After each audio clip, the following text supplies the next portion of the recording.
Hello everyone, welcome to Kids Auto and Truck Repair. Today we're going to do something a little bit different.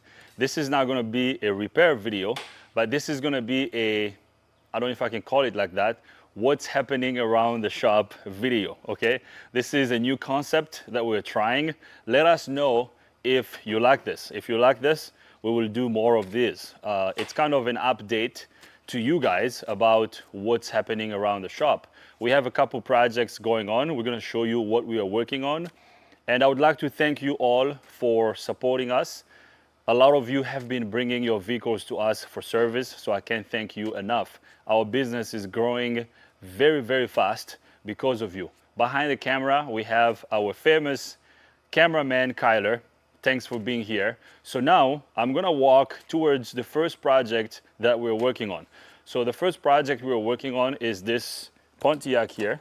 Let me move this tag. We don't want to show the customer's tag here. So this Pontiac came to us because there was a huge coolant leak, and Robin fixed this. Robin, can you tell us a little bit about what you did? What's going on? It would have a coolant leak. So we check it in and we check in, and I show you where we have the old one here. Yeah. So there was a leak. There was a leak on the intake. So Robin doesn't have a mic, so I don't know if you guys can hear what Robin is saying. So I will say this for you. Yep. This vehicle came to us. It actually came from a different shop. Oh, Okay? okay. Yeah, a shop. The owner told me that actually it's an interesting story. So the owner of this vehicle does Uber. She's an Uber driver. Oh, okay. So one time she picked up one of our customers here. We had a customer that came from New York, and then the customer set up the Uber ride, right? Okay. Okay. She came here, picked up the customer, Right. and was driving the customer to the hotel. There's a hotel here where our customer was staying at. Oh, okay. And then, so the customer, I don't remember which customer it was. The customer started talking to the Uber driver, Yes. which is this lady. Right. The customer said to the lady, "Oh, you know, I love this guy. I watch him all the time. I came from New York, so he could service my car." Right. And then the Uber driver was like, "What? You drove all the way from New York to bring your car here for service?" He said, "Man, he does great work. I trust him. You know." He Right. said, "My car is gonna be in his shop for 3 days, so I'm gonna stay in a hotel for 3 days until my car is done, Right. and then I'm going to pick it up and drive back to New York." Sort them out. So the Uber driver was like, "What? So you're staying in Frederick for 3 days to wait for your car to be done?" Right. At this shop. He said, "Yeah." He said, "You should look him up. He's on YouTube. Watch his videos." Right. So the lady, after she dropped off her customer, she went on YouTube, found us, and then watched our videos. And then she said, "Wait a minute, I have a Pontiac that's been leaking. We took it to the shop, to another shop twice. It's still leaking. Let me go check out these guys." So she called us, Yeah. and then she had the vehicle towed here. So that's why we got this customer. That's good. Her name is Mary. So she has another car. She wasn't using this car for Uber, okay? I think this is her son's car. She was actually she was driving another vehicle that she uses for Uber. And then yeah, so she brought this over here. We diagnosed it. Actually, when we removed this, there was a lot of silicone. I don't know if you can see. There was a lot of silicone around this area. So the other shop that did this, they put a bunch of silicone here to try to fix it, but that didn't help. Let me see if I can show you the hole over here. Right here. Can you see this hole here? This one? There's literally a hole over here. Yeah, so this is where it was leaking from. So we looked at it. It was a pretty easy, it was an easy find. Yes. We saw it. We told the customer, "You need the whole intake manifold." And she said, the previous shop looked at it twice and they couldn't tell me what's wrong. I was like, "I don't know. It's pretty obvious. You can see it right there." So Right. Robin has replaced the intake manifold. He's almost done. What else do you have remaining, I'm Robin? just basically put on the alternator, and the belt, and keep it going. Put Okay. coolant in there and And then have start it. Yep. Okay. So you're almost done. You're about to reconnect the spark plug wires, Yes. serpentine belt, and then we're gonna fire it up. Yes. Awesome. Robin is doing great. Actually, Robin, you're doing wonderful work. Thank you. Guys, give a shout. Actually, no. What am I trying to say? Let's give a shout out to Robin for his awesome work he's doing. Robin, he's so professional. He's very organized. He does things by the book, which I like. He follows our service info. He torques all the bolts. He routes all the wires properly. Like when I see that, I just smile. I'm just happy because this is how we do it here. We do things properly. And Robin, thanks Thank for you. doing that. Thank you. Keep My doing guest. what you're doing. My pleasure to be here. Awesome. Yes. Keep it up. All right. We're going to talk about this Sprinter van here. We did a lot of work to this. Actually, Ian and I worked on this. Yes, sir. We have our future master tech here. So we did a lot to this. We replaced the DPF, we replaced the turbo. We also replaced the wiring harness. Actually, we filmed the video we did after we replaced the wiring harness. Ian, you and I worked on that one. Yes, sir.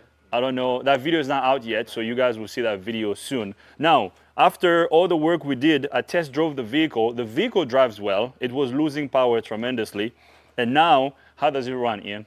Perfectly fine. Drives fine, right? It's no longer losing power, but I suspect a exhaust leak somewhere. When you rev up the engine, there's a little hissing sound coming from the back. So what we did was we put a smoke machine.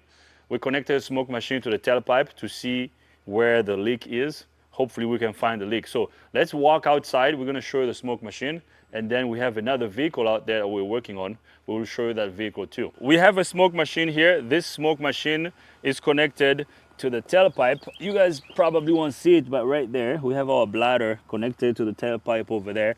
We're sending smoke down the exhaust stream, and then eventually we're gonna crawl under the van to see if we have a leak. If there's a pinhole somewhere throughout the exhaust stream, smoke is gonna start leaking out of it, and that's how we're gonna find where the leak is. So let's walk up to the next vehicle. So the next vehicle is this Subaru. I believe it's a Subaru Outback. This was towed to us. It got dropped off yesterday. The customer complaint on this is the vehicle overheated, and after the vehicle overheated, this upper exhaust, radiator, this upper radiator hose popped out. Now I told the customer, I hope you did not drive the vehicle for too long after it overheated. If it overheated for a while, this engine could potentially be damaged. Maybe the head gasket is burnt. So I put coolant in it. We did put coolant yesterday, right there, Kyler. As you can see, we have coolant in the cooling system. So the first thing, because when the vehicle was dropped off, the radiator was empty. When I put coolant in it, I didn't see coolant coming out from anywhere. So we don't have an external leak, which is good. So now we're gonna pressurize the cooling system to see if this cooling system is holding coolant. So Ian is going to pressurize the cooling system for us. Ian, if you can get the pressure tester there, the cooling system pressure tester. We're gonna need the correct adapter. We're gonna use this one, I believe. Yeah, just like that. And then you're gonna twist that. And then we're gonna pressurize it up to about 15 PSI. What does it say here? Yeah, about 15 PSI. 15 PSI is good, yeah. Is that good? Yeah, hold on. Yeah, try to pressurize it now. Yeah, is it holding? Yeah, keep going. Nice, yeah, keep going. Come on, Ian, muscle up. Yeah, that's good. Yeah, about 16 PSI, yeah, that's good. So right there, I hope Kyler can see the gauge. So as you can see, our cooling system is holding pressure. Now, I can actually, you see I'm trying to press this upper radiator hose. It's hard, it's holding pressure. So the fact that these hoses are holding hard, this tells me that we do not have an external leak, because if we had a leak somewhere, coolant will start leaking out and the gauge will drop. Since the gauge is not dropping, this tells me that, actually let me pump it up to 20 PSI. Even 20 PSI is fine, okay? That's not too much. Okay, so it's holding pressure. We don't have an external leak. Now, why did the engine overheat? What do you think happened, Ian? No idea? No idea. Okay.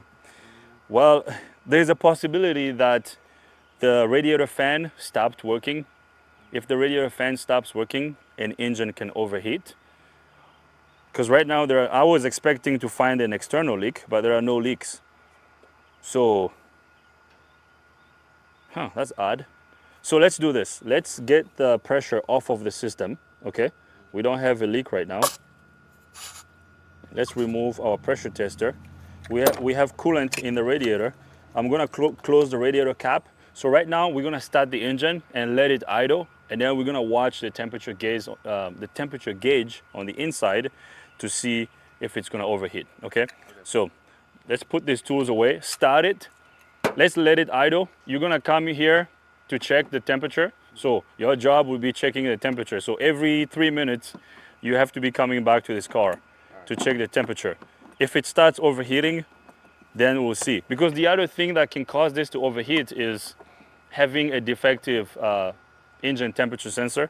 But the thing is, if you have a defective engine temperature sensor, it's not gonna blow out the upper radiator hose. So we'll observe it and see what happens. So start it, let it run. So as we let this run, we're gonna walk up to the fourth project, I guess. Now, guys, I want to show you something. Kyler, if you can show all these cars over here. So, guys, I'm so grateful to all of you for bringing business to us. Thank you very much. Once again, I'm gonna keep saying this. I'm so grateful to you all because you're helping us grow. You're helping us keep our doors open. I wanna ask for help. We're looking for a big shop. We have outgrown this space. We need a bigger shop now. So if you know a shop somewhere in Maryland, or especially here in Frederick, we would like to stay in Frederick.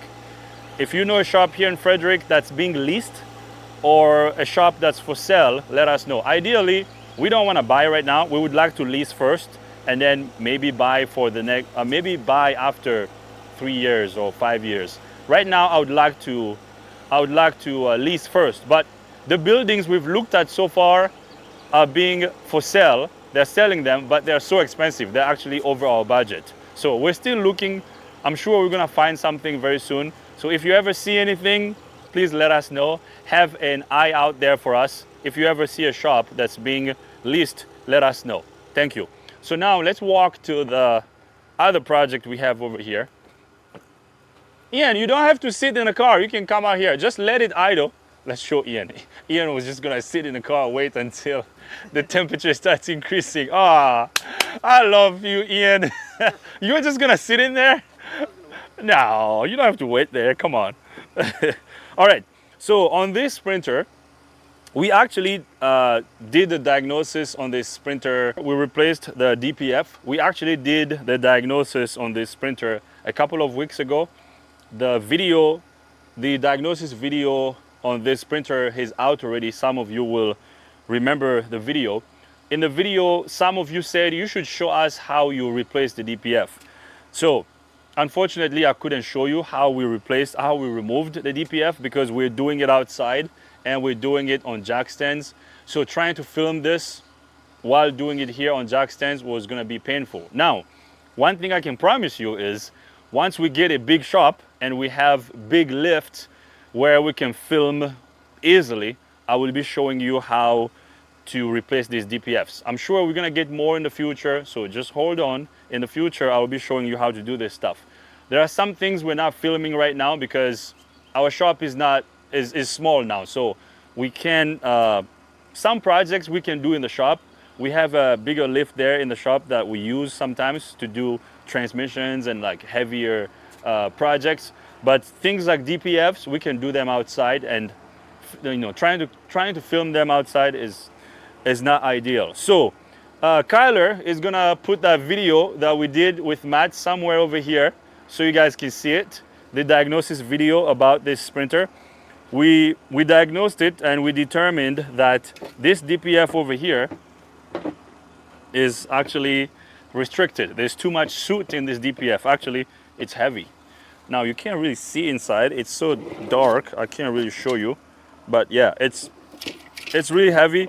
We're also replacing this knock sensor because it's completely stuck. I tried undoing it, it's not coming out. So we're gonna replace the knock sensor. We're gonna reuse these DPF tubes. We're gonna take these tubes, out. We're gonna install them on the new DPF. Now, let me show you the new DPF. This is the new one. Let me get it out of the bag so you can see, because we are getting ready to install this one.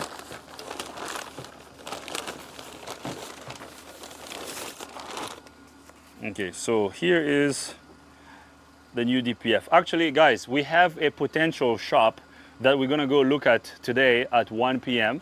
It's in Hagerstown, so wish us luck. We hope we can all like that shop, and hopefully things will turn out okay. So if things turn out okay, we might be moving to Hagerstown. So our customers here in Frederick will probably not be thrilled for that, you know, but we are thrilled to get a bigger space. So there's one shop that we got lined up. We're gonna go look at today. If everything works well, maybe we will move to Hagerstown. So our friends and everybody in Hagerstown that come here, I'm sure they will love that. They will love to hear that we might be moving to Hagerstown, which is not far from here. It's like 30 minutes, like half hour from here. So even our friends from Frederick, you can still come to us if we end up moving to Hagerstown. So we would love to see you there. Hopefully that's what we're gonna get. Okay, so this is the new DPF. We're gonna install this. Unfortunately, I'm not gonna show you how I'm gonna install this. I'm gonna install it off camera. Let me show you what we have over here. This is what it takes to remove the DPF. Oh, this light is dead. Kyler, you can just, I don't know how dark it is over here, but we had to remove the EGR cooler. All this stuff had to come out. Yeah, look how much room we have over here. So yeah, oops, don't fall.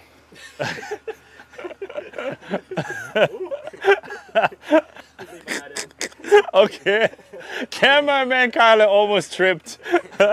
Anyways, so that's what we're gonna do. Ian and I will install this DPF. Now we have another vehicle out there we're gonna show you. Let's go look at it and then we're gonna wrap up this video. All right, so this is the next project we're gonna work on.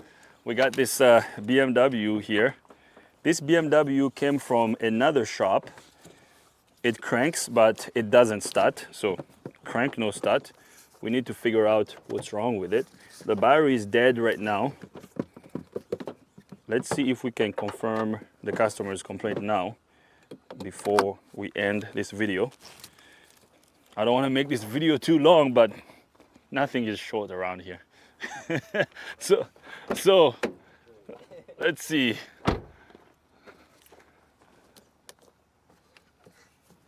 Is this thing dead? Hold on. Okay.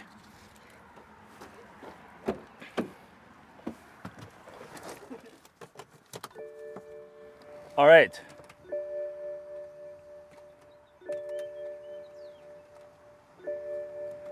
Oh, actually I was wrong. It's not a crank no start. It's a no crank no start. It doesn't even crank. All right. Kyler, can you come on this side over here? So, maybe just over here. Maybe you can just show everyone the dash. Right there, the key is on. The check engine light comes on, which tells me that the engine computer is alive. Engine computer is not dead. Okay, so I'm trying to start it. Watch. I press the start button, nothing is happening.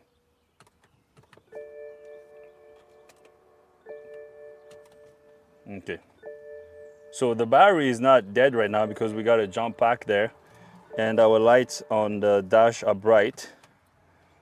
This vehicle has 124,000 miles, 337. Okay, so it's not even cranking. Now this could be caused by a bad starter or a problem in the starting circuit. So we're gonna have to figure it out. Yeah. All right, we just wanted to show you what's going on here. So we're gonna diagnose this.